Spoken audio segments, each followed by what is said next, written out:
Ciao ragazzi, benvenuti in questo nuovo video. Oggi proviamo a saldare della plastica per sistemare le carene della moto. Vediamo se riusciamo a fare in modo che questa parte qui riusciamo a ricostruirla perfettamente per quest'altra carena qui. Vedete che qui in questo punto manca tutta quella parte. Vediamo se riusciamo a riportare quella plastica lì, quella forma lì, tramite questo, attaccandolo di qua e a dargli la stessa forma per rimediare e per recuperare questa carena della moto. Prima di cominciare vi ricordo di iscrivervi al canale, di lasciare un commento, un like e di condividere questi video. Dove ho trovato questo pezzo di plastica, dato che la moto ha diverse parti che non sono ormai più recuperabili, l'ho staccato da un'altra parte della moto. Ho tagliato l'unica parte che era più dritta, poi andremo anche a raddrizzare un po' meglio, basta un po' di calore e questa si raddrizza. Prima andiamo a sagomare questa parte in modo da andare a tappare il buco. Allora vediamo di usare del nastro per andare a prendere la sagoma della parte giusta. Vedete che la parte mancante è giusto quella centrale, quella che parte da metà, cioè da qui, da questa parte qui dove c'è il foro. Quindi la parte mancante è solo ed esclusivamente questa parte qua.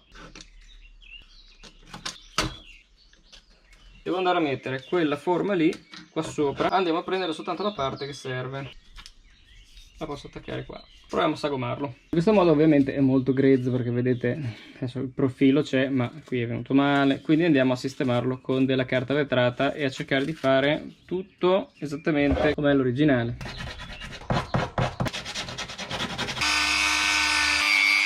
Vedete che ancora l'incastro non è preciso, ma questo poi lo sistemiamo. Quindi il pezzo va incollato così. Lo facciamo per mezzo del saldatore. Qualsiasi saldatore va benissimo. Qui andremo a squagliare la plastica proprio per costringere l'incollaggio. E nel mezzo ci metteremo anche del materiale di metallo, un po' come se fosse l'armatura del cemento.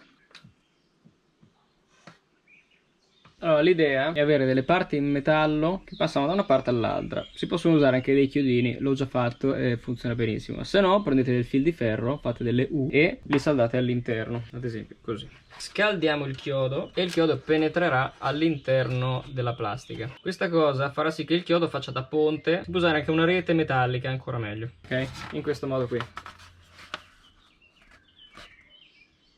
Adesso vi faccio vedere come viene e poi andiamo a riempire tutti i buchi che mancano. Questo è il risultato dopo soltanto aver messo dei chiodini dietro a supporto. Praticamente i chiodini tengono insieme la struttura, però adesso non è finita qui ovviamente. Con dei pezzi in plastica in più andremo a coprire e a fondere tutte le parti. Adesso dobbiamo fare proprio l'operazione di fusione per mezzo di altri pezzi in plastica che abbiamo da riciclare, altrimenti molti fanno con le fascette. Ho visto alcuni addirittura con la pistola della colla a caldo mettere le fascette dentro e la pistola a caldo li fondeva. Andiamo a fondere le parti nel mezzo, quindi creiamo uno spazio ulteriore di fusione tra la carena e la parte in più che abbiamo fatto, quindi creiamo una sorta di avvallamento e poi andiamo a riempire. Mettete una mascherina, mettete qualcosa perché questi fumi qua ovviamente non sono buoni. Cercate sempre di fondere le carene e quindi innestare il nuovo materiale. Una volta che avete il materiale nuovo andate comunque a squagliare anche parte della carena. Non deve essere bellino da vedere qua dietro, ma deve sicuramente essere funzionale. Poi lo faremo anche davanti ovviamente perché il materiale manca qua dietro e l'operazione di fusione lo faremo anche sul davanti. Adesso non ci sono più i chiodi in vista, se volete potete anche fare un po' così per andare a spianare le saldature che avete fatto.